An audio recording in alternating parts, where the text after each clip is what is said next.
ልደቱ ጥያቄውን ያቅርብና ማነው መልሱን ይስጥና ከዛ ወደ ሁለቱም እንሻገራለን። ይሄ የቁጥር ጉዳይ ላይ ቴዲ ያቅርበዋል። ግን አሁን ሪዮት ያልሽው ነገር አለ። ለምሳሌ ምንም ጥርጥር የለውም ደጋፊ ብቻ ሳይሆን የሚቃወሙ ሰዎችም ሊገቡ እንደሚችሉ እንገምታለን። ግን በከፍተኛ ደረጃ አጀንዳውን የሚደግፈው የህብረተሰብ ክፍል ነው የሚገባው የሚል እምነት አለ። እውነቱን ለመናገር ከሚቆጠረው በላይ ደግሞ ሳይቆጠር የሚቀር ብዙ ድምፅ ይኖራል። አሁን በቃሉ እንዳለው አንድ ቤት ውስጥ በተለይ ውጭ ሀገር አሁን ቴሌቪዥን ላይ ራሱ በዩቲዩብ ነው ሰው የሚከታተለው። ግን ቤተሰብ ጓደኛ 4-5 ሆኖ ሊከታተል ይችላል። ግን እንደ አንድ ሰው ነው የሚቆጠረው። ስለዚህ 3-4 ሰዎች ሳይቆጠሩ ይቀራሉ ማለት ነው። አንዳንድ የዩቲዩብ ቻናሎች ስርጭት ሲያካሂዱ በሳተላይት ቲቪ ጭምር የሚተላለፈዋል ኢትዮጵያ ውስጥ ጭምር እና ሰው በዩቲዩብ ሳይሆን በሳተላይት ሊከታተል ይችላል። እሱ ሁሉ አይቆጠርም።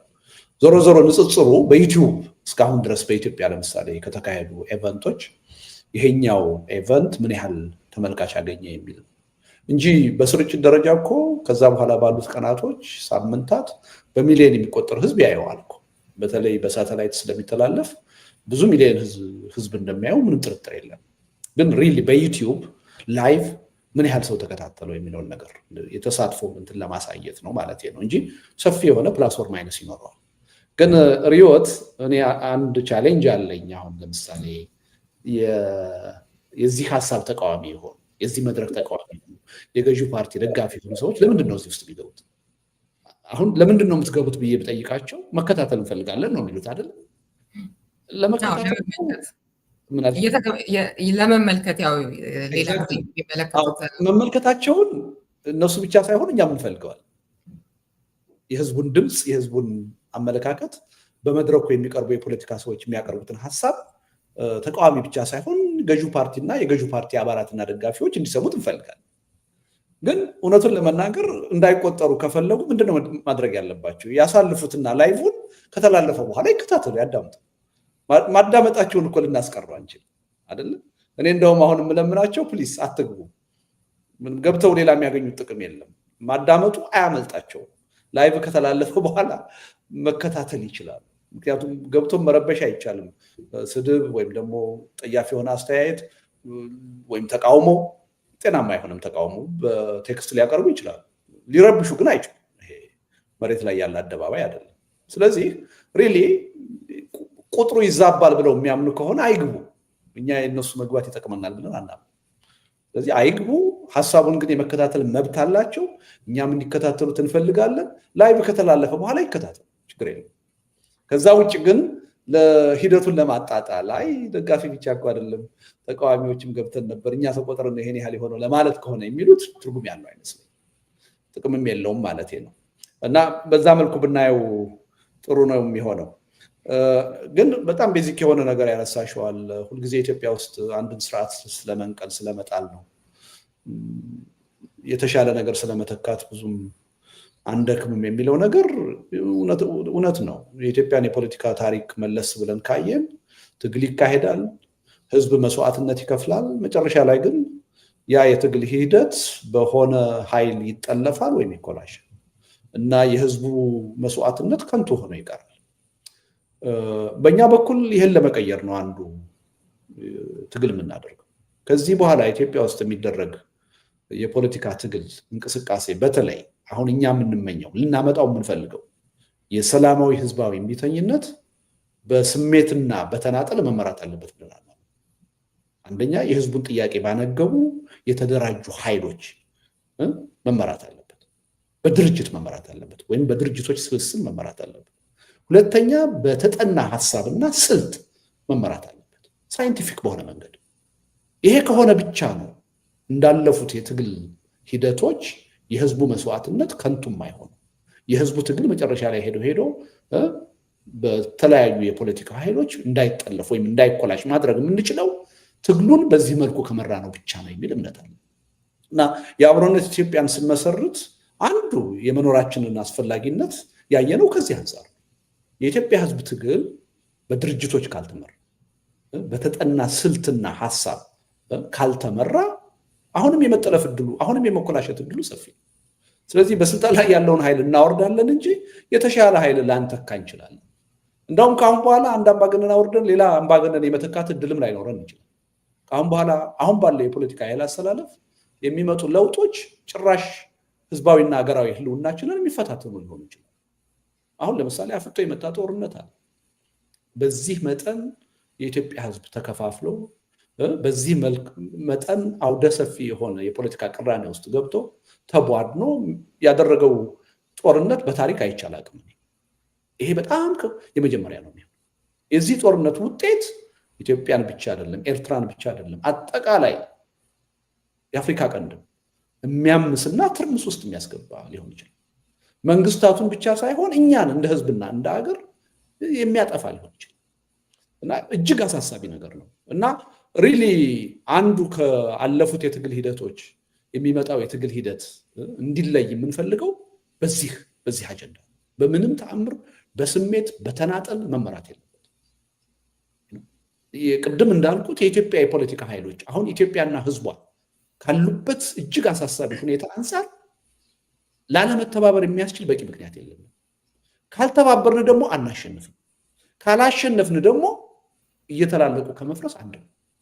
ይሄ የምርጫ ጉዳይ ሳይሆን ግዴታ ነው የሚል እምነት ይዘን ነው የምንሰራው እና ሪሊ ያነሳሽው ሀሳብ ተገቢ ሀሳብ ነው። የኢትዮጵያ የፖለቲካ ኃይሎች ካለፈው ውድቀታችን፣ ስህተታችን፣ ድክመታችን መማር መቻል አለብን። ሁልጊዜ የኢትዮጵያ ህዝብ ለውጥ አመጣለሁ የተሻለ ነገር አመጣለሁ እያለ እየታገለ መስዋዕትነት እየከፈለ ውድ ህይወቱን እየገበረ ትግሉ እየተጠለፈ እየተኮላሸ የሚቀርበት ሁኔታ መቅረት አለበት። ዝም ብሎ መታገል በራሱ ውጤት አይደለም። ሂደቱም ወሳኝ ነው፣ የሚገኘው ውጤትም ወሳኝ ነው እና ሂደቱና ውጤቱ የተጣጣመ እንዲሆን ነው ለመስራት እየሞከርን ያለ ነው እና ኮንሽስሊ ይሄን ክፍተት አድሬስ ለማድረግ እየተንቀሳቀስ ያለ ነው እና እውነቱን ለመናገር በጣም ቤዚክ የሆነ ጥሩ ጥያቄ የእኛን መኖር አስፈላጊ ያደረገውን ጉዳይ ነው ያነሳሽው ማለት ነው። ይሄው ነው ህዝብንም ኢምፓወር ማድረግ ያስችላል ይሄ እና በጣም ጥሩ ይሆናል። ይሄ ከአፕ ቱ ዘ ቦተም የሆነውን ሁኔታ ቀይሮ ህብረተሰቡ ሊመጣ ስላለውም ስለ ግቡም ስለ ሂደቱም ስለሚሆነው ሁሉ በትክክል አውቆ ኢምፓወርድ የሚሆንበትንም ሁኔታ ይፈጥራል የሚል ተስፋ አለንና ነው። ነገራችን ላይ አሁን ሪዮት በዚህ ሂደት ራሱ አንድ ያየነው ተስፋ ሰጪ ነገር ይሄ ብዙ የፖለቲካ ኃይሎች በራሳቸው ብቻቸውን ሩጠው የትም እንደማይደርሱ የተገነዘቡበት ሁኔታ ያለ መሆኑን የተረዳ አሁን ለመሰባሰብ የበቁት ምንም እኛን ሳያስቸግሩ ይሄ የጋራችን አጀንዳ ነው፣ በዚህ ጉዳይ መተባበር አለብን ብለው ወደዚህ መድረክ በበጎ ፈቃድ ሲመጡ ስናይ ይሄ የተናጠል ሩጫ የትም እንደማያደርስ ብዙዎቹ እየተማሩ መሆኑን ያየው እና ይሄ በጣም አበረታች ሆኖ ነው ያገኘነው። የበለጠ ተጠናክሮ መቀጠል ያለበት በዚህ ረገድ የተዛባ አመለካከት ያላቸው ብቻችንን ሩጠን ብቻችንን ውጤት እናመጣለን የሚሉ ኃይሎች ሁሉ ሪሊ ከዚህ መማር አለባቸው፣ ወደዚህ አቅጣጫ መምጣት አለባቸው። ካልተባበርን አናሸንፍም፣ ካላሸነፍን እየተላለቅን ከመፍረስ አንድ ነው። ይሄ የምርጫ ጉዳይ ሳይሆን ለኢትዮጵያውያኖች አሁን ግዴታ። ፕሮፌሰር ጌታቸው ከዩኤምዲ እና ሞገስ ከሀሳብ ገበታ ጥያቄዎቻችሁን ማቅረብ ትችላላችሁ። እሺ ቴዲ አመሰግናለሁ። ለኔ እድል አልሰጠኝ ቴዲ። ቆይ እነሱ ይጠይቁና እመለሳለሁ። አንድ ስለተሰጣቸው እመለሳለሁ። ኦኬ ይሰማል? ይሰማል። ቀጥል። አንዳንድ ጥያቄ ነው የሚፈቀደው? አይ ማቅረብ ትችላለህ፣ ሁለትም ሶስትም። እሺ የመጀመሪያው ጥያቄ የውጭ አሁን ውጭ ተወልደው የሚያድጉ ልጆች በተለየ እድሜ ክልል ያሉት አድሬስ ይደረጋሉ ወይ በዚህ ትዕይንተ ህዝብ በቋንቋቸው ማለት ነው? አንድ እሱ ነው። ቋንቋን ካነሳ ደግሞ እነዚህ 15ቱ የሚመጡ ሰዎች ወይም የፖለቲካ አቋም ያላቸው በቋንቋም ቅድም አይ ቲንክ ሲነሳ በነበሩ ጉዳዮችም የተለያየ አቋም ያላቸው ናቸው ብዬ አምናለሁ እና ያንን ለማስተናገድ በፈለጉት ቋንቋ የመናገር መልእክቱን የማስተላለፍ እድል ይኖራቸዋል ወይ? ይሄ ደግሞ ያው የአዘጋጁ ክፍል መዘጋጀት ያለበት ይመስለኛል። ለምሳሌ አንድ ሰው በፈልገው ቋንቋ መልእክት ሲያስተላልፍ ደግሞ ለሌላው ሰው እንዲሆን የማስተርጎም ስራ ማለት ነው። ይህን በተለይ ካናዳ ከመኖሬ ጋር አያይዤ ነው የማነሳው። ሁልጊዜ በተለይ ፌዴራል ጉዳዮች በሚመለከት ካናዳ ውስጥ በሁለት ቋንቋ ነው አስተርጓሚ ተዘጋጅቶ የሚተላለፈው፣ በፈረንሳይኛ እና በእንግሊዝኛ። ይሄ ቢደረግ አዲስ አሰራር ስለመሰለኝ ነው እያደረጋችሁ ያላችሁት።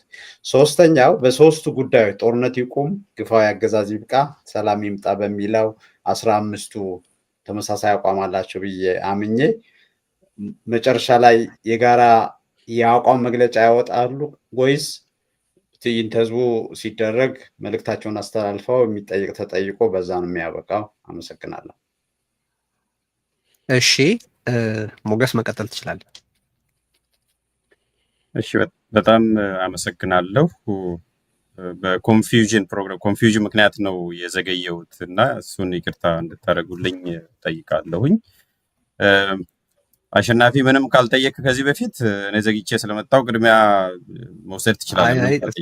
ሁለተኛ ዙር ከሆነ ግን ቀጥላለሁ። በዚህ ሁለተኛ ዙር ነው። እሺ እኮ ዘልዬ እንዳልገባ ብዬ ነው እንኳን እንዳልሰብር ቀድሞኝ ስለነበረ። አንደኛው ጥያቄ ፕሮፌሰር ጌታቸው ካነሳው ጋር የሚመሳሰል ነው። ስለዚህ ከታች ወደ ላይ ልጀምር። ትርጉም ምናልባት እንግሊዝኛ ብቻ ሳይሆን ለሰፊው ማህበረሰብ እንዲደርስ በሌሎች ሀገርኛ ቋንቋዎች የሚተረጉም ምናልባት ከፕሮግራሙ በኋላ ወይም በሌላ መልኩ የታሰበ ነገር አለ ወይ? ምክንያቱም ዋይደር አውትሪች ስለሆነ አላማው ከፕሮግራሙ በኋላ መተርጎም ሊቻል ይሆናል ወይም ምን እንደታሰበም በዛው ቢታከልበት ብዬ ነው። አንደኛው እሱ ነው። ላይቭ እንዴት ይደረጋል አላቅም፣ ብቻ በጥያቄ መልክ ወይም እንደ ኮንሰርን ይያዝልኝ። ሁለተኛው እነኚህ የተጋበዙት አካላት ቁጥሩ ለጊዜው ይቁየኝና 15 ይሁን 20 10 ይሁን ብቻ የተለያዩ ናቸው፣ በተለያየ መልኩ የሚታገሉ ናቸው። አብሮነት ደግሞ ይሄንን ማዘጋጀቱ ብቻ ሳይሆን በዋናነትም የሚያምነው ሁላችንም የምናውቀው በሰላማዊ ትግል ነው የሚያምነው። አገዛዝ ያብቃ፣ ጦርነት ይቁም፣ ዘላቂ ሰላም ይምጣ የሚለው ፐርፌክትሊ ከዛ ጋር የሚሄድ ነው የሚሆነው። ግን እነኚህ የተጋበዙትን ሰዎች ሁሉም የሚያያይዝ እትብታ አለ ወይ የሚል ነው ጥያቄ። ምናልባት ከዚህ በፊት ተጠይቆ ከሆነ መዝለል ትችላላችሁ። እኔ ኮንሰርን ግን ለምሳሌ ሲመጡ ጦርነት ይቁም የሚለውን የመጀመሪያውን ፓርት ራሱ የትጥቅ ያነሱ ሰዎች ሲመጡ ራሳቸውን ነው ወይ በጅራፍ የሚገርፉት? አይ በቃ እኛም ጦርነት ይቁም ሲባል እኛም እናቆማለን ብለው ነው ወይስ ሌላው አካል ጦርነት ይቁም ያቁም እኛ ጦርነት አናቆምም የሚለው ነው ይዘቱ? ራሳቸው የሚናገሩት ነው። አብረን የምንሰማው ይሆናል ስትሪም ስናደርገው። ከወዲሁ ስፔኩሌት ማድረግ አንችልም። ግን ከሎጂክ አንጻር ስናይ መጥተው ራሳቸውን ነው ወይ የሚወቅሱት የሚል ነው እና ብዙ ሰዎችም እየጠየቁ ስለነበረ ለዛ ነው። የመጨረሻው ስንተባበር ነው የምናሸንፈው ነው የሚለው። ስንተባበር እናሸንፋለን ይላል። ቅድም አቶ ልደቱ መልስ ሲሰጥ አሁን የቅድሙ ጥያቄ ላይ ያው እናሸንፋለን ሲባል የሚሸነፍ ቡድን አለ ማለት ነው አይደል? የሚሸነፍ ቡድን መኖር አለበት። እናሸንፋለን ስንል የሚሸነፍ ቡድን በምን መልኩ ነው የሚተባበረው የሚል ነው። ምን ኢንሰንቲቭ አለው? ላሸንፍ ነው ያልከው በምን መልኩ ነው የሚተባበረው? እንዲተባበር ከተፈለገ እንዴት በምን መልኩ የሚል ነው እና ያገዛዙ ይገባኛል። ከዚህ በፊትም ከአቶ ልደቱ ጋር ተወያይተናል። ለእኔ ተመልሶልኛል በግሌ በሚዲያ ላይ። ግን እዚህ የማነሳው ራሱ አሰምሽኑ በግልጽ እኔ እስከሚገባኝ ድረስ አሰምሽኑ ምንድን ነው? አገዛዙ ጦረኛ ነው የሚል ነው። አንድ ቡድን ጦረኛ ነው። አንድ ቡድን ጦረኛ ከሆነ ሌሎቹ ደግሞ ኤግዞነሬትድ ነው የሚሆኑት ከዚህ ፍረጃ። አለበለዚያ ሁሉም ጦረኛ ከሆኑ አገዛዙም ጦረኛ ነው፣ ሌላም ጦረኛ ከሆነ በበኩሉ አንድ የጦርነት ውስጥ ከገባ በኋላ ዘንድ ጦረኛ ነህ ብለህ የፈረጅከው አገዛዝ በምን መልኩ ነው የሚተባበረው? ከዛ አልፎ ደግሞ ባይነሪ አይሆንም ወይ? ጦርነት ውስጥ የተካፈሉ ቡድኖች እያሉ አንዱን ጦረኛ ማለት ሌላውም እኩል እየተዋጋ ያለ ይሄንን በሚመስል አንዱን ቡድን ብቻ ጦረኛ ብሎ ፈርጆ መነሳት አስተምሽኑ ራሱ ትክክል ነው የሚል ነው። አላንዛዛም። እነኚህ ሁለት ጥያቄዎች እንዲያዙልኝ እፈልጋለሁ። በጣም አመሰግናለሁ። ከተመለሱ ቅድም እንዳልኩት ማለፍ ትችላላችሁ። እሺ እናመሰግናለን። ልደቱ እነዚህን ጥያቄዎች እንመልስና የሚቀጥሉትን ካሉ እናነሳለን። ትንሽ በርከት ያሉ ጥያቄዎች ናቸው የተነሱት፣ ግን ኦቨርላፕ የሚያደርጉም አሉ። ከዚህ ከቋንቋ ጋር ተያይዞ አዘጋጆቹ የተወያየንበት አጀንዳ ነበር። ይሄ ጉዳይ ምንድን ነው የምናደርገው የሚልና በጉዳዩ ላይ የምናምንበት ቢሆንም አስፈላጊ መሆኑ ላይ ምንም ብዥታ የሌለን ቢሆንም አሁን ካለን ጊዜ ሪሶርስ አንጻር ግን በብቃት ልናሳካው የምንችል ጉዳይ ሆኖ አላገኘ ነው። ስለዚህ ቢያንስ በአቅማችን ልንሰራ የምንችለው ምንድነው ያደረግነው? በዚህ በትዕይንተ ህዝቡ ወቅት አጠቃላይ የትዕይንተ ህዝቡን መንፈስ ሊያሳዩ የሚችሉ መፈክሮች ተዘጋጅተዋል። እነዛ መፈክሮች ቢያንስ በአማርኛ እና በእንግሊዝኛ እንዲሆኑ ነው ያደረግነው። ብዙ መፈክሮች ናቸው፣ ወደ 15 16 የሚሆኑ። እሱን ማድረግ ችለናል። የውጭ መገናኛ ብዙሃንና የውጭ አንዳንድ ተቋማት ይሄ ትዕይንተ ህዝብ የሚካሄድ መሆኑን መከታተል እንዲችሉ በእንግሊዝኛ ደብዳቤ አዘጋጅተን እንዲደርሳቸው አድርገናል። የውጭ ሚዲያዎችም ደርሷቸዋል።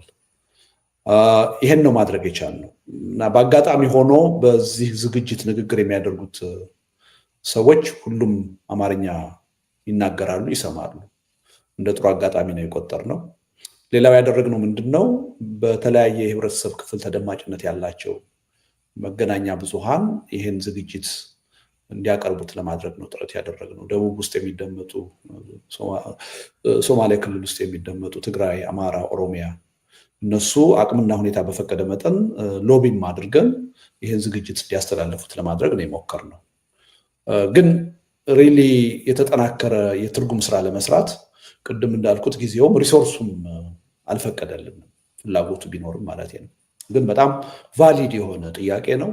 ወደፊት በምንሰራቸው ስራዎች ይህን ነገር እንዴት አድርገን ነው የምናሳካው የሚለውን በጣም በትልቅ ትኩረት የምንሰራው ነው የሚሆነው። ምክንያቱም ለእኛ ቅድም እንዳልኩት በትክክል በይዘትም በቅርጽም ኢትዮጵያን የሚመስል ነገር ነው እንዲሰራ የምንፈልገው እና በተቻለን መጠን የልዩነት ምንጭ የሆኑ ጉዳዮችን ወደ ጎን እያስቀመጥን አብሮነታችን ሊያሳዩ የሚችሉ ትብብር ልንፈጥርባቸው የምንችላቸውን ጉዳዮች ሊያሳዩ የሚችሉ ነገሮችን ማጠናከር ነው የምንፈልገው እና ሁሉም የእኛን መድረክ ሲያይ ራሱን እዛ ውስጥ ሊያገኝ የሚችልበትን ሁኔታ መፍጠር ነው የምንፈልገው እና በተለይ ከቋንቋም አንጻር በተለይ በትርጉም ስራ ላይ ወደፊት ሪሊ ከሚኖርብን የሪሶርስ ውስንነት አንጻር ብዙ ተሳትፎና ትብብር ከሰዎች ሊያስፈልገን ይችላል እና ያን ትብብር እንግዲህ በወቅቱ ልንጠይቅ እንችላለን። በሂደትም ደግሞ የፋይናንስ አቅማችን ሊጠናከር ስለሚችል በፋይናንስም ደግሞ ሊሞሉ የሚችሉትን ችግሮች ያኔ የምንሰራቸው ይሆናል። አሁን ግን እውነቱን ለመናገር በእነዚህ የጊዜና የአቅም ውስንነት ምክንያት የምንፈልገውን ያህል ማድረግ አልቻልንም። በጉዳዩ ላይ ግን ምንም ብዥታ የለም፣ እጅግ አስፈላጊ ነው። በወደፊቱ ፕሮግራሞቻችን ይህን ጉዳይ በደንብ አስበንበት የተሟላ እንዲሆን ለማድረግ እንጥራለን። ይሄ ነው ያለው። የጋራ መግለጫ የሚወጣ የለም። ቅድም ቴዲ እንዳለው ምንድነው ያደረግነው? ለምሳሌ እነዚህ በመድረኩ ላይ ተገኝተው ንግግር የሚያደርጉ ሰዎች ታሳቢ ሊያደርጓቸው የሚገቡ ስነስርዓቶችን ወደ 12 ነጥቦች ያካተተ ደብዳቤ እንዲደርሳቸው አድርገናል እና አንዱ ነጥብ እዛ ላይ ለምሳሌ የሚለው ምንድነው? አንድ ተናጋሪ ባቀረበው ንግግር ተንተርሶ ራሱ ትችት ማቅረብ አይቻልም። ምክንያቱም ይሄ ውይይት የሚካሄድበት፣ ጥያቄና መልስ የሚካሄድበት፣ ክርክር የሚካሄድበት መድረክ አይደለም። ልክ አንድ አደባባይ ላይ እንደሚደረግ ትዕይንተ ህዝብ ንግግር ነው የሚደረገው፣ አቋም ነው የሚገለጸው። ስለዚህ ለምሳሌ በተራ ቁጥር 1 ላይ አንድ ሰው ተናግሮ ሁለተኛ እድል የማግኘት እድል የለውም። በተራ ቁጥር 2 ወይም 3 ላይ እድል ያገኙ ሰዎች የእሱን ንግግር ተንተርሰው ትችት ማቅረብ የለባቸው። ምክንያቱም የሚቀርበውን ትችት ለማስተባበል የሚያስችል እድል አይኖርም። ስለዚህ በዚህ መድረክ ፒውርሊ አቋማቸውን፣ መልእክታቸውን ብቻ ለህዝብ እንዲያስተላልፉ ነው የምንፈልገው እንጂ ውይይት አይካሄድም፣ ጥያቄና መልስ አይካሄድም። ከጥያቄ ጋር ቀጥታ መልስ ለመስጠት የሚደረስበት የአቋም መግለጫ የለም። ወደፊት የምንተባበርባቸውን ነጥቦች ለይተን አንጥረን አውጥተን ትብብር የሚፈጠርበትን ስራ እንሰራለን። አንዱ ኃላፊነታችን ነው እሱ። በነገው መድረክ ግን ይሄ የተቃውሞ ትዕይንተ ህዝብ ነው። በዛ ትዕይንተ ህዝብ ታዳሚውን ህብረተሰብ አድሬስ እንዲያደርጉ የተመረጡ ሰዎች አሉ። ርዕስ ተመርጦ ተሰጧቸዋል። በዛ ርዕስ ላይ ያላቸውን አቋም እንዲያንጸባርቁ ነው እንዲያቀርቡ ነው የሚፈለገው። ከዛ ውጪ በጋራ የሚያዝ አቋም አይኖርም እና ጥያቄው መነሳቱ ጥሩ ነው፣ ግልጽ ለማድረግ ማለት ነው።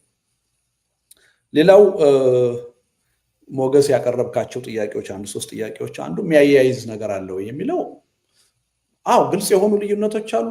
ልዩነቶች አሉ። የአይዲዮሎጂ ልዩነት አለ፣ የታክቲክ ስትራቴጂ ልዩነት አለ፣ ወይም በአጠቃላይ የትግል ስልት ልዩነት አለ። ግን ደግሞ በዛው መጠን ምናልባትም ከዛ የበዛ የጋራ ጉዳይ አለን የሚል እምነት አለ። አንድ ሀገር ነው ያለን፣ አብሮ የሚኖር ህዝብ ነው ያለን። የወደፊት ዕጣ ፈንታው በጋራ የሚወሰን ነው። በዚህ ህዝብ ውስጥ ያሉ የፖለቲካ ኃይሎች ልዩነት ብቻ ሳይሆን በርካታ የጋራ ጉዳዮች አሏቸው ብለን ነው። ስለዚህ ቢያንስ አሁን ደግሞ ኢትዮጵያ ውስጥ ያለው ሁኔታ አጠቃላይ ህዝባዊና ሀገራዊ ህልውናችንን የሚፈታተን አደጋ ነው። ስለዚህ ይሄ የእያንዳንዱ ዜጋ የእያንዳንዱ የፖለቲካ ኃይል ብቻ ሳይሆን የእያንዳንዱ ዜጋ የጋራ ችግር ነው የሚል እምነት አለ እና ልንተባበርባቸው የሚገቡ ቁልፍ የሆኑ መሰረታዊ ከአጠቃላይ ህልውናችን ጋር የተያያዙ የጋራ ጥያቄዎችና አጀንዳዎች አሉን ብለን ነው። ስለዚህ በነዛ አጀንዳዎች ዙሪያ መሰባሰብና መስራት ይቻላል ብለን ነው። ልዩነቶቹን በዘላቂነት ማስወገድ አይቻልም፣ ተፈጥሯዊ ናቸው። ሁልጊዜም አብረውን የሚኖሩ ልዩነቶች አሉ። ስለዚህ ህልውናችንን ካረጋገጥን በኋላ ለህልውናችን ዋስትና ከሰጠን በኋላ በልዩነታችን የሚነሱትን ነጥቦች ለምርጫ ፖለቲካ፣ ለድርድር ፖለቲካ፣ ለህዝበ ውሳኔ አሳልፈን የምንሰጥበት ሁኔታ መፍጠር አለብን የሚል እምነት ነው ያለን። ስለዚህ ምን የጋራ ነገር ምን የጋራ እትብት አለ የሚል በደንብ ነው ያለ። የፈለገ ልዩነት ቢኖረን ለምሳሌ በትግል ስልት ቅድም ዘግይተህ ስለመጣ ነው ሞገስ፣ 3 አመለካከት ያላቸው ኃይሎች ናቸው በዚህ መድረክ የሚገኙት። በሰላማዊ ትግል ብቻ ነው ትግል መደረግ ያለበት ብለው የሚያምኑ አሉ። የለም በትጥቅ ትግል ብቻ ነው ብለው የሚያምኑ አሉ። ሌሎች ደግሞ የለም በሰላማዊ ትግልም በትጥቅ ትግልም ጭምር ነው ሁለገብ ነው ብለው የሚያምኑ አሉ። ይሄ የትግል ስልታቸው መለያየታቸው ግን ሌላ የጋራ አጀንዳ የላቸውም ማለት አይደለም። ሁሉም ሰላም ይፈልጋሉ ችግር ከተፈታ የሚል እምነት ነው ያለን። ሁሉም ዴሞክራሲ፣ እኩልነት ይፈልጋሉ። ሁሉም ኢኮኖሚያዊ ልማት፣ እድገት ይፈልጋሉ። ሁሉም የሀገሪቱ የህዝቡ ደህንነት፣ ህልውና ያሳስባቸው። ይሄ አሁን የምናነሳው ልዩነት፣ የኢኮኖሚ ልዩነት፣ የፖለቲካ ልዩነት፣ የስልጣን ጥያቄ ሁሉ መጀመሪያ ሀገርና ህዝብ ሲኖር ነው። ምናልባት ልደት እኔ በ3ቱ አጀንዳዎች ነው ያልኩት እና በአጠቃላይ ሳይሆን በ3ቱ ለምሳሌ በኋላ ፎሎአፕ ካለ እንትን እንዳይሆን ብዬ ነው ቴዲ የሚስ አንደርስታንዲንግ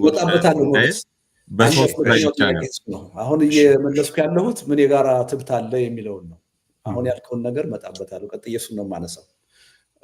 ጦርነት የሚያካሂዱ ኃይሎች አሉ።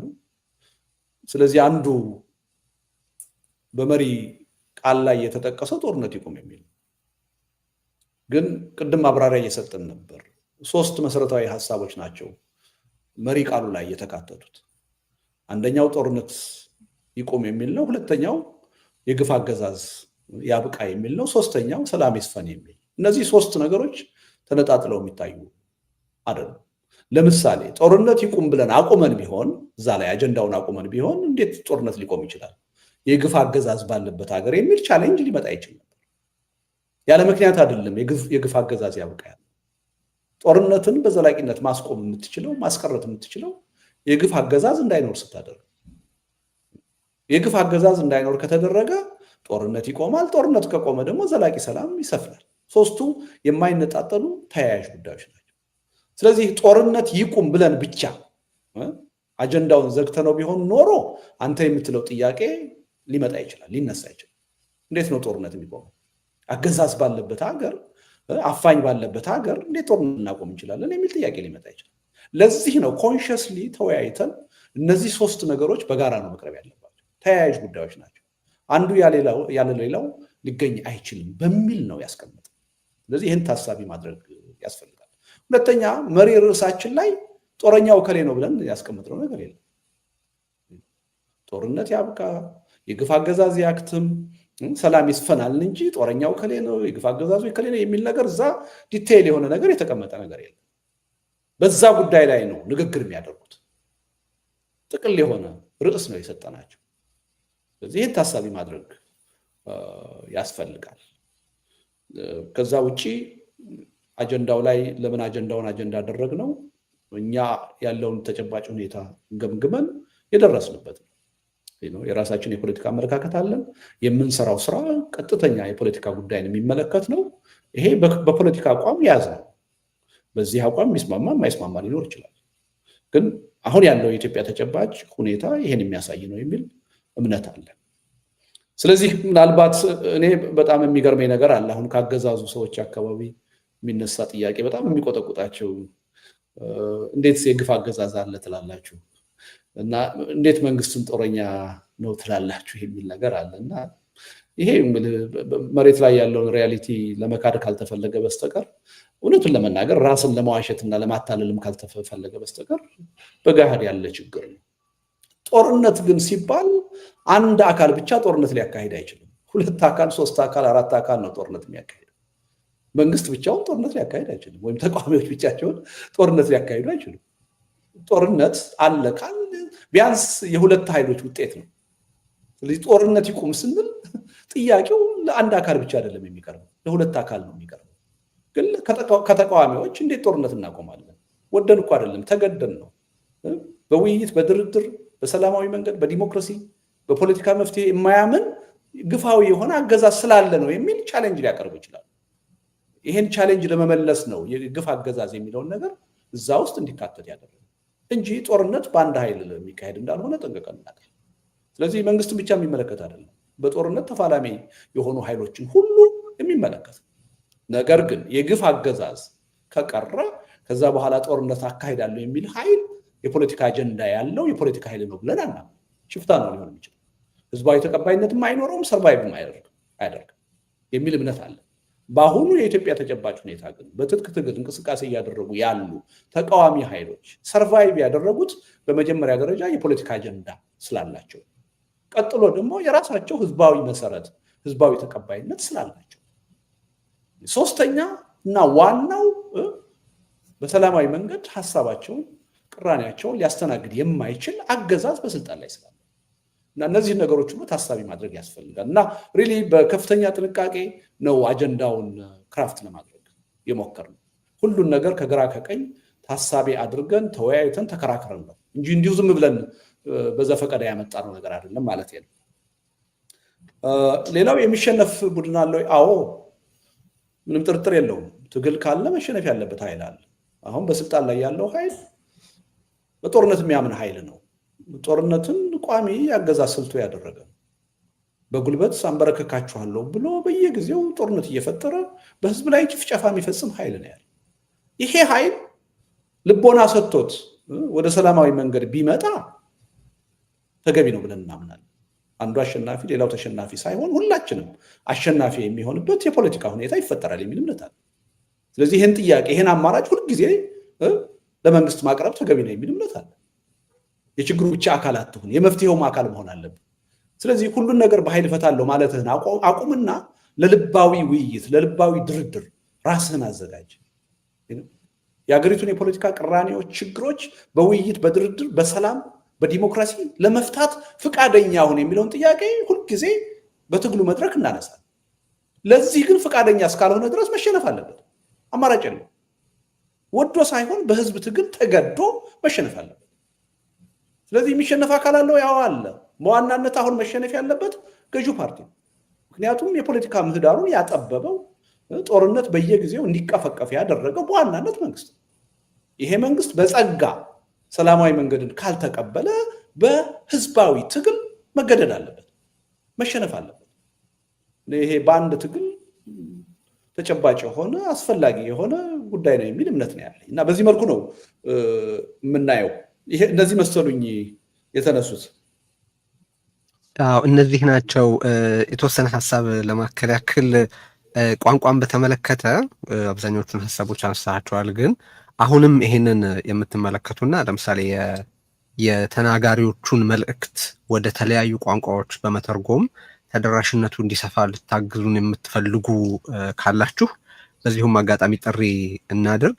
ነገ ንግግሮቹ እየቀረቡ ባሉበት ሁኔታ ማድረግ ይቻል እንደሆነ አላውቅም። በመገናኛ ብዙሃን በኩል እንደዚህ አይነት ኬፓቢሊቲ ካለ እንደሱም ማድረግ ይቻላል። ያው በሚተላለፉት መገናኛ ብዙሃን እኔ የሚከታተሉኝ ተከታታዮች ይሄን ቋንቋ ነው የበለጠ የሚናገሩት ብለው ያንን ለመስራት ከቻሉ በጣም የምናበረታታው ነው። ግን ያም መሆኑ አስቸጋሪ ሊሆን እንደሚችል ስለሚገባኝ ንግግሮቹ ከቀረቡ በኋላ የተላለፉት መልእክቶች ለሁሉም ከተላለፉበት ቋንቋ ውጪ ላሉ ተናጋሪዎች እንዲደርሱ ትብብር ብታደርጉ በጣም እናበረታታለን፣ ጥሪም እናደርጋለን። እሱን አድርጉልን። የመጀመሪያው ሀሳባችን ያው አንድ የፖለቲካ መሪ ወይም ተጽዕኖ የሚፈጥር ሰው ከራሱ ኮንስቲቱንሲ ባሻገር ላሉ ኢትዮጵያውያንም ጭምር እንዲናገር ስለነበር እና ስለሆነም ቢያንስ ቋንቋው በስፋት ተደራሽ ለመሆን የሚያስችል እንዲሆን በማሰብ ነው የተደረገው። ግን የተነሳው ኮንሰርን በጣም ተገቢ ጥያቄ ነው። እንግዲህ ያው ፕሮፌሰር ጌታቸው ካናዳ እንደመኖሬ ብሏል። በመንግስት ደረጃ በስርዓት ደረጃ ተወስኖ የተደረገ ነገር ነው። እኛ ገና በመጀመር ላይ ነው ያለነው። ስለዚህ ኬፓቢሊቲው ሲያድግ ያንን ማድረግ የግድ ይኖርብናል። መነሳቱ በጣም ጥሩ ነገር ነው። ጥቂት ነጥቦች እንደው ስለዚህ ስለ ጦርነት ሲነሳ በዚህ የብልጽግና አገዛዝ ያብቃ ማለት ሲቻል ግፋዊ አገዛዝ ያብቃ ያልንበት ምክንያት አለ። ቅድም ሞገስ ታነሳ ማሸነፍን በተመለከተ ጦርነት ማካሄድን በተመለከተ ያነሳቸውን ነገሮች በተወሰነ ለማንሳት ብዬ ነው። ጠበብ ባለው አውድ ልክ ነው። አሁን ያለው ስልጣን ላይ ያለው አገዛዝ በስልጣኑ ተቆጣጥሮ በተለያየ መንገድ ጦርነት እያካሄደ ነው።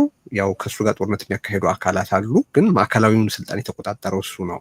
ግን አጀንዳው ሲቀረጽ ይሄ አገዛዝ ብቻ ሳይሆን በአጠቃላይ ማናቸውም ግፋዊ አገዛዝ እንዲያበቃ ነው ጥሪው እና የተሰናሰሉ ናቸው። ጦርነት እንዴት እንደሚቆም ግፋዊ አገዛዝ ዋንስ ኤንድ ፎር ኦል እንዴት እንደሚያቆምና እንደዚህም ውጤትነት ዘላቂ ሰላም እንዴት እንደሚመጣ ያላቸውን ፕሮፖዛል እንዲያቀርቡ ነው።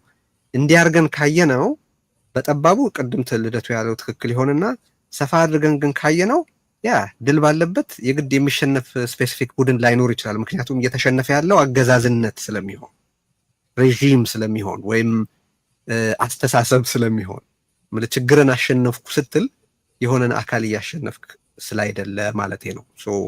በሱም አኳያ ሊታይ የሚችል ይመስለኛል።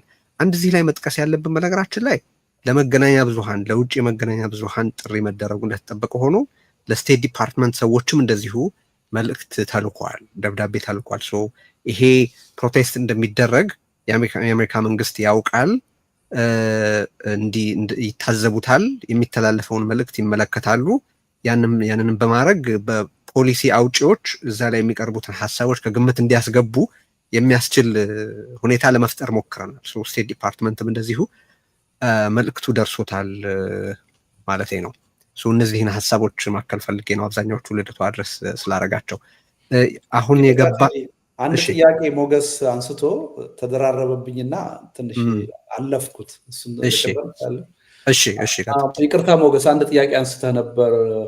ምን ኢንሴንቲቭ አለው መንግስት ከእናንተ ጋር ለመተባበር የሚል? ለትብብር እኮ አይደለም የጋበዝ ነው። መንግስትም ሆኖ ከኛ ጋር ሊያስተባብረው የሚችል ጉዳይ አለ ብለን እናምናለን። ቅንነቱ ቢኖር ከራስ የስልጣን ጥቅምና ፍላጎት በላይ የሀገርና የሕዝብን ጉዳይ ማስቀደም ቢቻል እና የፖለቲካ ባህላችን በዛ መልኩ የተቃኘ ቢሆን፣ አዎ ተቃዋሚና በስልጣን ላይ ያለ መንግስት ልዩነት ብቻ አይደለም ያለን፣ በጋራ ልንሰራቸው የሚገቡ ብዙ ጉዳዮች ሊኖሩ ይችላሉ። ነገር ግን አሁን ባለው ተጨባጭ ሁኔታ መንግስት እንደዚህ አይነት ፍላጎት እያሳየ አይደለም እና በዚህ አሁን ከፊታችን በሚካሄደው የትዕይንተ ህዝብ ምንም የምንጠብቀው ትብብር የለም ከሱ። ያደረግነው ምንድነው? አንተን በመቃወም ነው ይሄ ትዕይንተ ህዝብ የሚካሄደው። ፍላጎቱና ድፍረቱ ካለ በዚህ መድረክ ተገኝተህ ሀሳብህን ማቅረብ እድል እንሰጣለን ነው ያለው። እኛንን እየተባበርን ያለ ነው እንጂ መተህ ተባበረን ወይም እንዲህ አድርግልን ብለን የጠየቅነው ነገር የለም። ሪሊ ሆደ ሰፊ መንግስት ቢሆን አንድ የተቃዋሚ እንቅስቃሴ ሲካሄድ ያ ህዝባዊ ድጋፍ ያለው መሆኑን መንግስት ካየ ብዙ ነገር ሊተባበር ይችላል። ይሄ መንግስት ግን አገር ውስጥ ያሉ የፖለቲካ ፓርቲዎች ሆቴል ተከራይተው እንኳ ጋዜጣዊ መግለጫ እንዲሰጡ የማይፈቅድ መንግስት ነው። ግለሰቦች በፌስቡክ ላይ ተቃውሞ እንዳያቀርቡ፣ የግጥም ምሽት ላይ ተገኝተው ግጥም እንዳያቀርቡ የሚከለክል መንግስት ነው እና ሪሊ ቢሆን ደስ ይለን ነበር። ግን ይሄ መንግስት እንኳንስ ሊተባበረንና ምነው እንቅፋቱን በተወልን።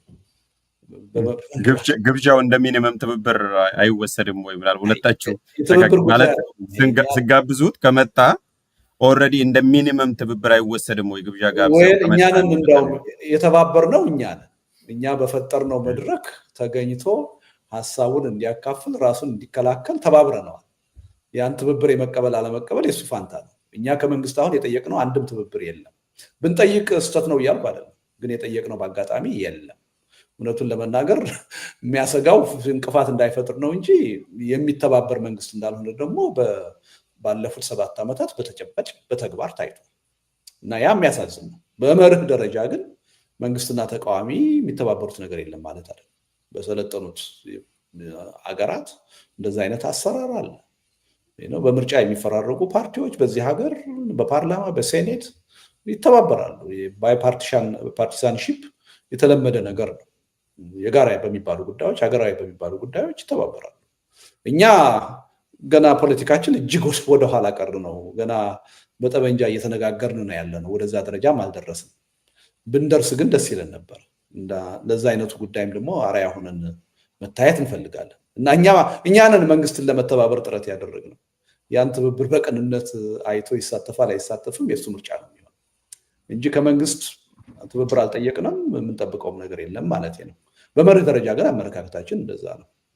ይቅርታ አሸናፊም ጥያቄ ያለው መሰለኝ። እሺ አሸናፊ ትቀጥላለህ። ቪሸስ ሰርክሉን ለመስበር እና የአገዛዙን መንገድ ላለመሄድ አንድ ቦታ ላይ አሁን ስልጣኑን የያዘው እሱ ነው። ተቃውሞም በአመዛኙ በሱ ላይ ነው። ግን ከዚህ ቀደም በሆነው መንገድ ኦኬ እኛ ይሄን እያደረግን ነው፣ በሆነ አካል ላይ ተቃውሞ እያደረግን ነው። የተቃውሞ አካላት ብቻ የሚሰባሰቡበት ስብስብ ይገናኛል፣ የሆነ አይነት ነገር ይፈጥራል፣ አሸንፊያለሁ ብሎ ያምናል፣ የሆነውን ያስወግዳል፣ ወዘተ ነው ቀለበቱ ያው እንደምታውቀውና ያንን ቪሸስ ሰርክል ለመስበር አንድ ሙከራ ተደርጎም ሊወሰድ ይችላል። እስካሁን አገዛዙ የሰጠው ምላሽ የለም። ስለዚህ በዛው ቀለበቱ እንዲቀጥል መፈለጉን ያሳያል የሚል አስተያየት አለኝ። ለመጨመር ያክል ነው። ይሄንን አሸናፊ መቀጠል ትችላል።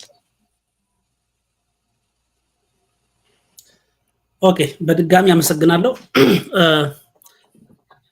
ቅድም ስለ ሚዲያ ተሳትፎ ስነሳ አንድ ጥያቄ ለፎሎ አፕ ለሁለተኛ ዙር አቆይቼው ነበርና እነዚህ የፕሮ ብልጽግና የሆኑና ወዳጆቻችን የነበሩ ነገር ግን ለብልጽግና የፈረሙ አካላት ተጋብዘዋል ወይ ፈቃደኝነታቸውን ሰጥቷል ወይ የሚለውን ነገር ቢብራራ ደስ ይለኛል። አንደኛ።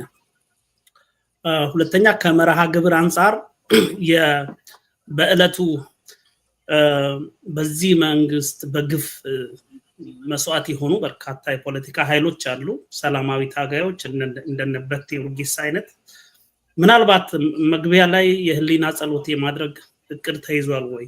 ምክንያቱም ሪኮግኒሽን ማግኘት አለባቸው ሰላማዊ ታጋዮች፣ ዋጋ የከፈሉ ሌሎችም አሉ። በግፍ በጦርነት ምክንያት በርካታ ሰብአዊ ውድመት እንደደረሰ እናውቃለን። ስለዚህ ለነዛ የምናስብበት ሁኔታ አለ ወይ? ከዛም ጋር በተያያዘ አሁን በእስር ላይ ላሉ የፖለቲካ ኃይሎችን ምናልባትም በዚህ መድረክ የተጋበዘ ሰው እንኳን ፈቃደኝነቱ ከገለጸ በኋላ እንደታሰረ ሰምተናልና እንደዛ አይነት ሐሳብ አለ ወይ? አጋርነት የማሳየት ከዚሁ ጋር በተያያዘ የተለያዩ መፈክሮች በእለቱ መርሃ ግብር መሃል በጣልቃ የሚሰሙበት እድል አለ ወይ የሚለው ነው። ሌላው ይሄ ውይይት አሁን ከዋነኛ የፖለቲካ መሪዎች ጋር ነው የተጀመረው። የሰፋ ካስኬድ እያደረገ የሚሄድበት እድል አለ ወይ? ምናልባት ከሲቪክ ማህበራትም ጋር ከምሁራንም ጋር ከአካደሚሽያን ጋር በየዘርፉ ጠለቅ ያለ እየሰፋ ግራስሩት ድረስ የሚሄድበት ሁኔታ ይኖራል ወይ ወደፊት የሚለው ነገር ቢብራራ በዚሁ አጋጣሚ ጥሩ ነው ብዬ አስባለሁ። ታንክ ዩ። እሺ እናመሰግናለን። አንዳንዶቹ ጥያቄዎች ኦልሬዲ የተመለሱ ናቸው። ለምሳሌ ከዚህ በኋላ የሚቀጥለው መርሃ ግብር ምንድን ነው የሚለውን አሁን ከፖለቲካ ፓርቲዎች ጋር የተጀመረው ነገር ከተለያዩ አካላት ጋር መካሄዱ የሚቀጥል ነው። እሱ ቅድምም ተነስቷል በተለያየ አጋጣሚና እንደው ጊዜ ከምንወስድበት ብዬ ነው። የህሊና ጸሎቱን በተመለከተ እነሱን በተመለከተ ልንነጋገር፣ እነሱን በተመለከተ ድምፅ ሊሰማ ነው። ጦርነት እንዲቆም፣ በንጹሐን ላይ የሚፈጸመው ግፍ እንዲቆም፣ የፖለቲካ እስረኞች እንዲፈቱ እና ሌሎች ለዘላቂ ሰላም መምጣት ችግር የሆኑ ነገሮች እንዲቀሩ ለማድረግ ነው አጀንዳው የተቀረጸው እና ጉዳዮቹ እነሱ ናቸው። ሆል ታይም ማለት በጦርነት ሰለባ የሆኑ ጦርነት በመካሄዱ የሚደርስን ጉዳት ለመቃወም፣ በግፍ አገዛዝ መኖር ምክንያት የሚደርስን ሂደት ለመቃወም፣ ሰላም ባለመምጣቱ ወይ ባለመኖሩ ምክንያት የሚደርስን ጉዳት ለመቃወም ነው እና ጉዳዮቹ እነሱ ናቸው።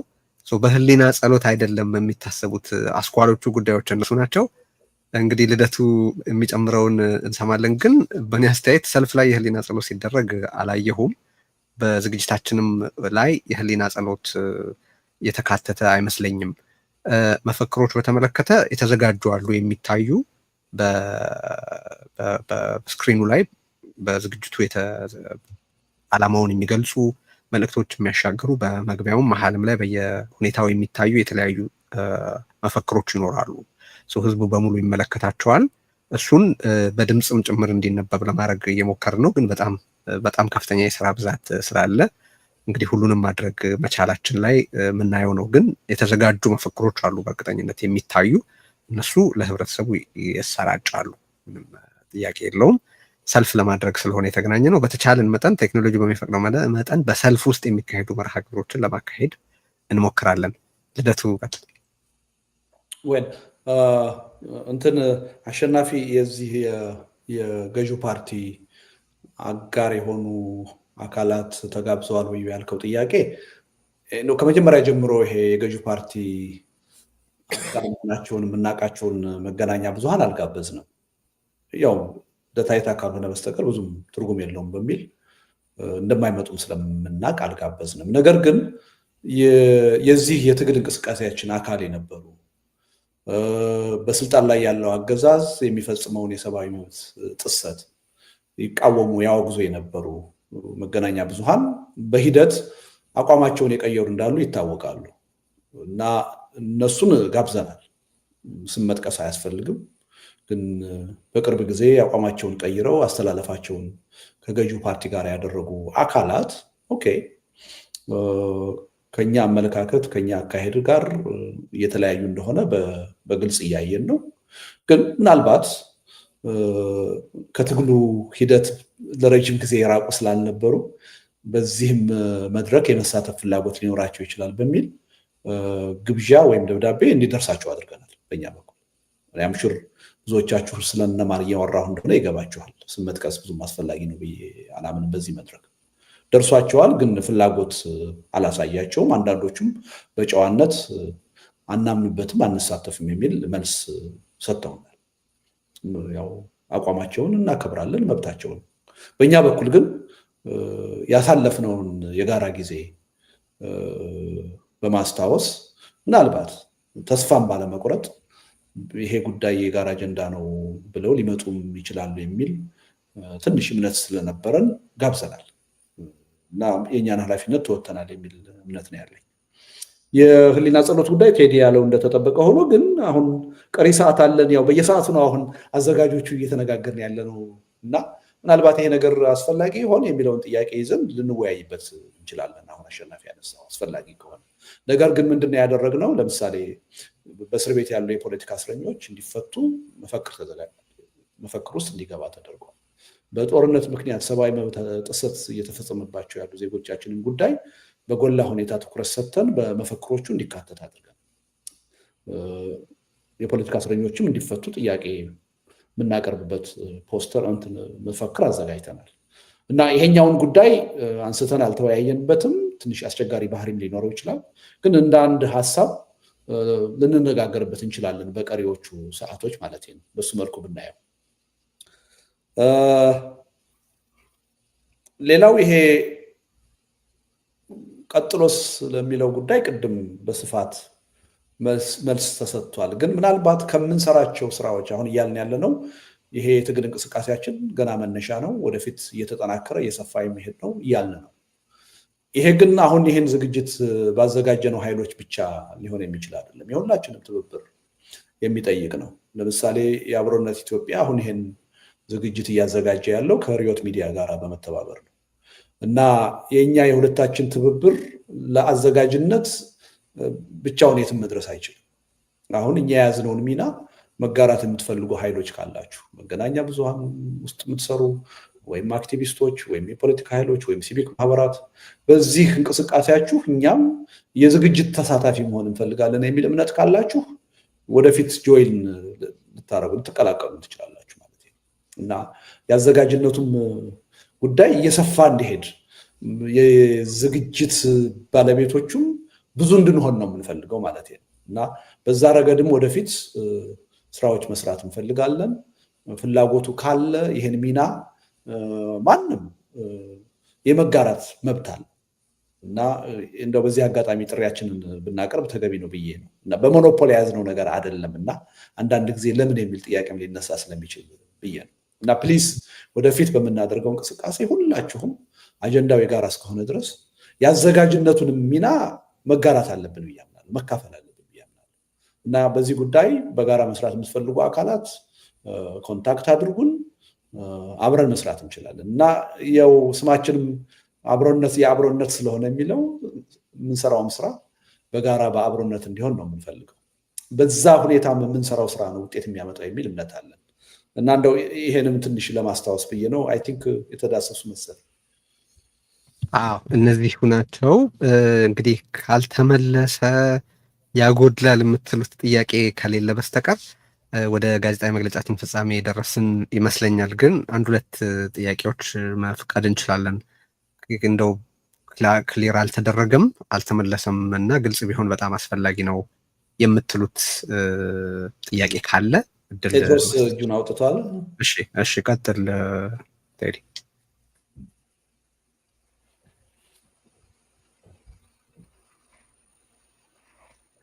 ይሰማሃል ቴድሮስ? ሚዩት ነህ። እሺ አጠር አድርጌ አንድ ሶስት ጥያቄዎችን ላንሳና እሱን እንድትመልሱልኝ ነበር። የመጀመሪያው ቅዳሜ ነው የሚደረገው ይሄ ትዕይንተ ሰልፉ ነገ ነው። ሰኞ መንግስት ተኩስ አቁም ያለው ቢል ቀጣይ እንቅስቃሴያችሁ ምንድን ነው የሚሆነው? በቃ አቆምኩኝ እሺ ቢል ቀጥሎ ምንድነው የምትከተሉት ስቴፕ? እሱ ነው። ሁለተኛ አንድ በሁላችሁም ዘንድ ያው በተለይ በፖለቲካ ውስጥ ያላችሁ ሰዎች ዘንድ የሚታወቅ አንድ ንግግር አለ። የአፐር ቮልታው ቶማስ ሳንካራ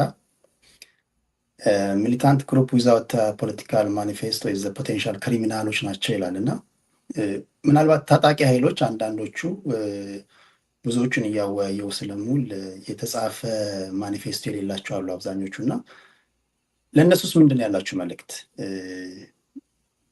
ማኒፌስቶ የሌላቸው ወይም ደግሞ ከፖለቲካ ከየተነስተው ወደ ዜድ እንዴት እንደሚደርስ ማሳየት ነው እና ለእነሱስ ያላችሁ መልእክት ምንድን ነው? ወይስ ጫናው መንግስት ላይ ብቻ ነው ለሚሉ እንዲህ አይነት ጥያቄ ለሚያነሱ ሰዎች ምንድን ነው የምትመልሱት ነው። ሌላኛው ከዚህ ቀደም አሁን ሶስት አይነት ድምፆችን ሰማለሁ እኔ ሳዋይ በመንግስት ደጋፊነታቸው የሚጠረጠሩ ግለሰቦችም ልክ እንደዚሁ ጦርነት ይቆም ይላሉ። ምናልባት ይህን የሚያውቁ ሰዎች ከኔ ጋር አብረው ተከትለው የመጡ ካሉ ያውቁታል እና የመንግስት ደጋፊ ናቸው ተብለው የሚታሙ ሰዎች እንዲሁ ኖዋር እያሉ ሶሻል ሚዲያውን ሲያጥለቀለቁት እናያለን። የመንግስት ደጋፊ ናቸው እነሱም ኖዋር ይላሉ። ከዚህ ቀደም የዞንና ዘጠኞቹ ዮናታን ተስፋዬ እንዲሁ ጦርነት ይቆም በማለታቸው እስካሁን ታስረው ነው ያሉት።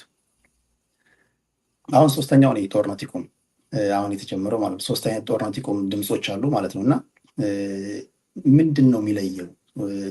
አንደኛው በመንግስት በኩል ያሉ ኖዋር የሚሉ አሉ። የነ ዮናታን ተስፋዬ እንደዚሁ እስር ቤት ነው ያሉት። አሁን ደግሞ ይሄኛው አለና ምንድን ነው የሚለየው? የእናንተ ኖ ዋር ወይም ደግሞ ጦርነት ይቁም የሚለው ከነዚህ ከሁለቱ በምንድን ነው የሚለየው ለሚለው ነው። ይህን እንድትመልሱልኝ ነው የምፈልገው። እና ዮናታን ማን ነው ቴዲ? ከይቅርታ ጋር ዮናታን ተስፋዬ የዞን ናይኑ ዮናታን ተስፋዬን አውቃችሁት? እሺ ቀጥል።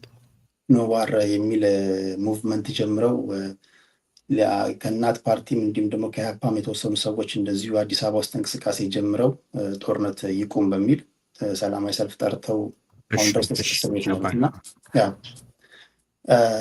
ይሄን ነው። አንድ የመጨረሻ ጥያቄ ግን ከዚህ ከእናንተ ከያዛችሁት አጀንዳ ጋር ላይገናኝ ስለሚችል ልዝለለው። እነዚህ ሶስቱን ብቻ እንድትመልሱልኝ ነው። አመሰግናለሁ።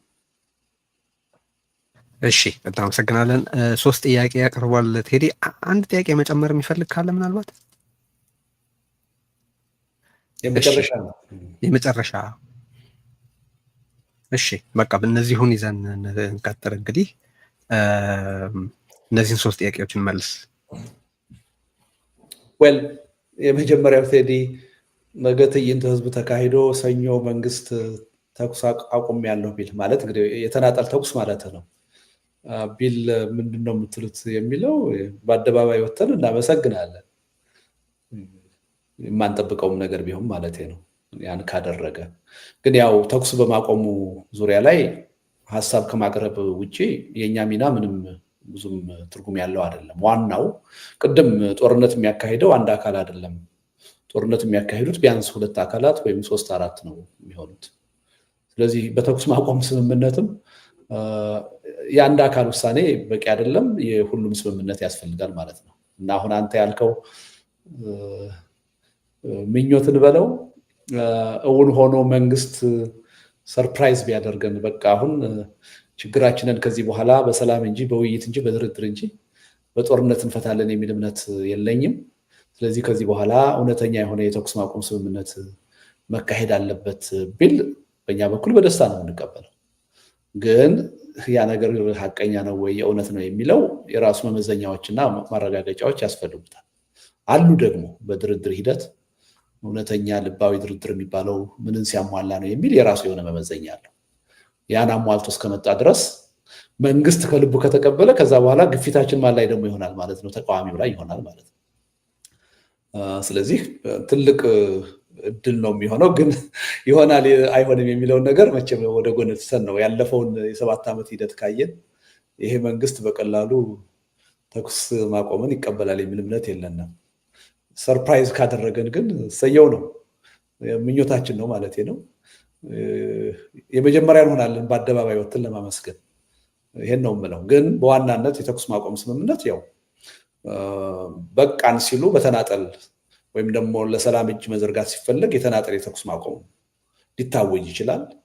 ግን ያ የተኩስ ማቆም እርምጃ የጸና ሊሆን የሚችለው በጦርነቱ ተፋላሚ የሆኑ ወገኖች ሁሉ ተመሳሳይ አቋም ይዘው ጦርነቱን የሚያስቆም ስምምነት ሲፈረም ነው። ከዛ በኋላ ደግሞ ለጦርነቱ መነሻ ምክንያት የሆኑ የፖለቲካ ጉዳዮችን መፍታት የሚችል ሀቀኛ የሆነ ዲያሎግ ሲጀመር ነው። ስለዚህ ሰፊ አውድ ያለው ነው።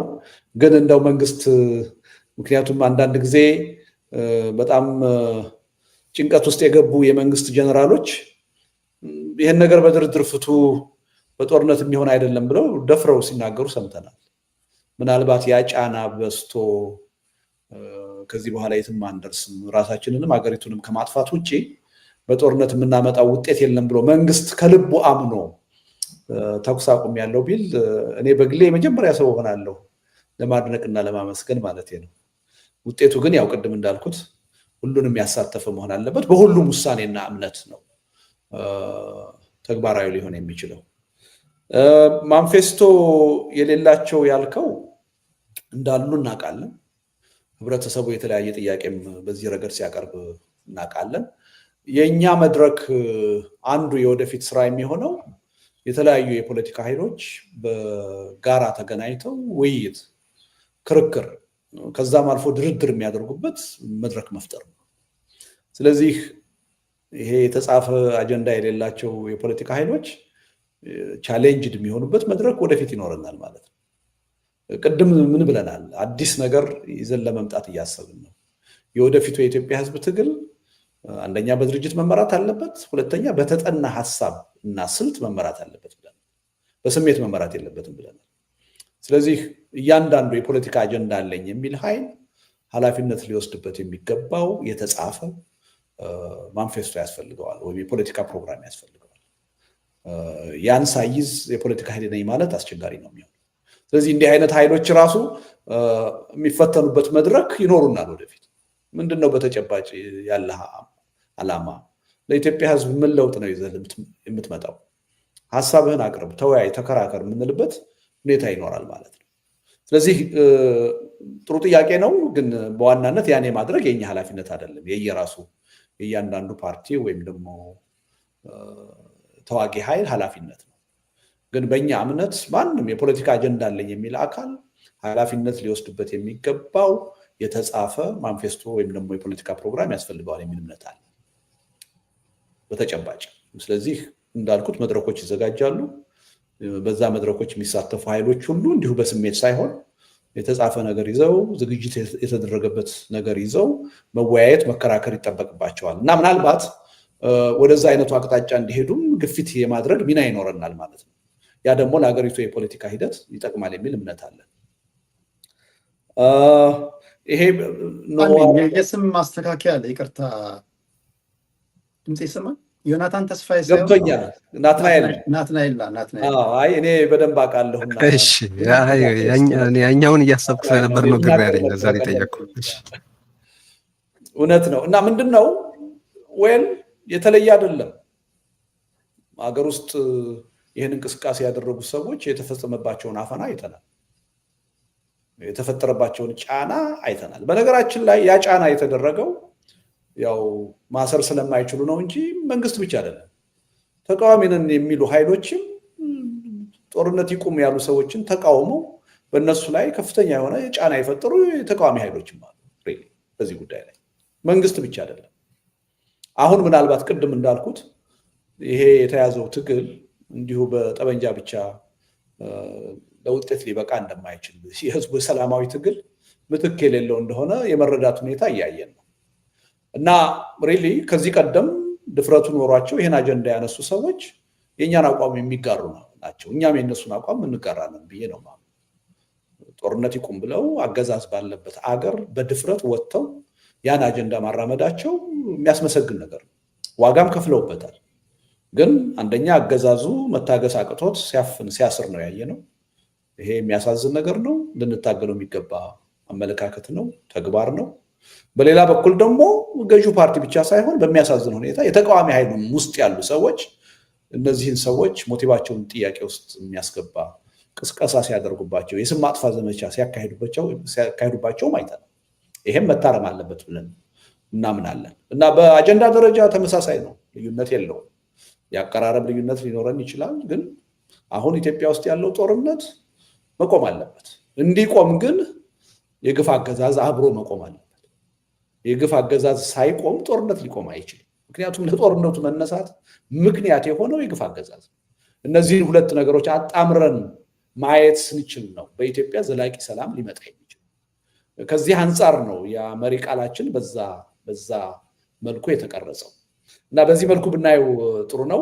እና የታሰሩ ሰዎች አጀንዳችን መሆን አለባቸው። አሁን ችግር ቅድም ወደዚህ ውይይት ከመግባታችን በፊት ከሪዮት ጋር እያወራን ነበር እና ሪዮት አንቺ እኮ ስትታሰሪ ብርቅ ነበራችሁ፣ እስረኞች ብዙ የሚጮህላችሁ ሰው ነበር። አሁን ግን የታሰሩትን ረሳ ናቸው እያልን ነበረ። ለምን? የታሰረው ከመብዛቱ የተነሳ ጦርነቱ፣ ግጭቱ ከፍተኛ ከመሆኑ የተነሳ ችግራችን በጣም ፈርጀ ብዙ ከመሆኑ የተነሳ የታሰሩ ሰዎች የሚጮህላቸው ሰው እያጡ እስር ቤት ከገቡ በኋላ እየረሳ ናቸው እና ይሄ የሚያሳዝን ነው። እና መታሰር፣ መገደል፣ ጭፍጨፋ በቃ የዕለት ተዕለት ኑሯችን ኖርም እንዲሆን እየተደረገ ነው ኢትዮጵያ ውስጥ። እና ለታሰሩ ሰዎች ሁልጊዜም መታገል አለበት፣ ህብረተሰቡ መታገል አለበት። እንደው ይፈቱ ብሎ መጮህ ብቻ አይደለም። ቤተሰብ አላቸው፣ ልጆች አሏቸው። እነዛ ልጆቻቸው እንዴት እየኖሩ ነው? ቤተሰቦቻቸው እንዴት እየኖሩ ነው? ምን እየበሉ ነው? ምን እየጠጡ ነው? ልጆቻቸውን ማን እያስተማሩ ነው የሚለውን ነገር ሁሉ ማየት አለበት። ህብረተሰቡ በዚህ ረገድ ለህዝብ ትግል ብለው ዋጋ እየከፈሉ ያሉ ሰዎችን መርዳት አለበት፣ ማገዝ አለበት። በሀሳብ ብቻ አይደለም፣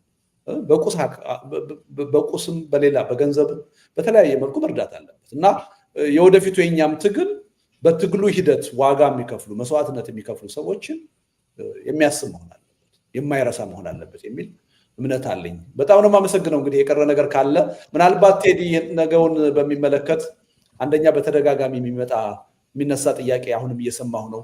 የተለየ ሊንክ ያለ የሚመስላቸው ሰዎች አሉ እና ሊንክ ላኩልን ይላሉ ለመከታተል እና ሊንክ አያስፈልግም። ልክ አሁን እየተከታተላችሁት እንዳለ የምትመርጡት ሚዲያ ላይ ቀርባችሁ በዩቲዩብ መከታተል። ያው ዩቲዩብ ውስጥ ስገቡ ድምፃችሁ ይቆጠራል። አንዱ ይህን ታሳቢ ብታደርጉ፣ ሌላው ላይቭ በሚተላለፍበት ወቅት በሬዲዮ በፌስቡክ ወይም በሳተላይት ቲቪ ባትከታተሉ እና በዩቲዩብ ምናልባት በረምብል የሚያስተላልፉ ሰዎችም ካሉ በረምብል እና በዩቲዩብ ብቻ እንድትከታተሉ ነው የምንፈልገው። ከዛ በኋላ ፕሮግራሙን ማንም ሰው ሊከታተል ይችላል በተለያዩ ሚዲያዎች። ስትከታተሉም ደግሞ ቤተሰብ የሆናችሁ ሰዎች ስማርትፎን ካላችሁ በየግላችሁ ብትከፍቱና ብታዳምጡ የመቆጠር እድል አላችሁ ብለን እናምናለን። ይህንም ታሳቢ ብታደርጉ የሚል ነው። ምናልባት የቀረ ነገር ካለ ቴዲ ብትጨምር። እሺ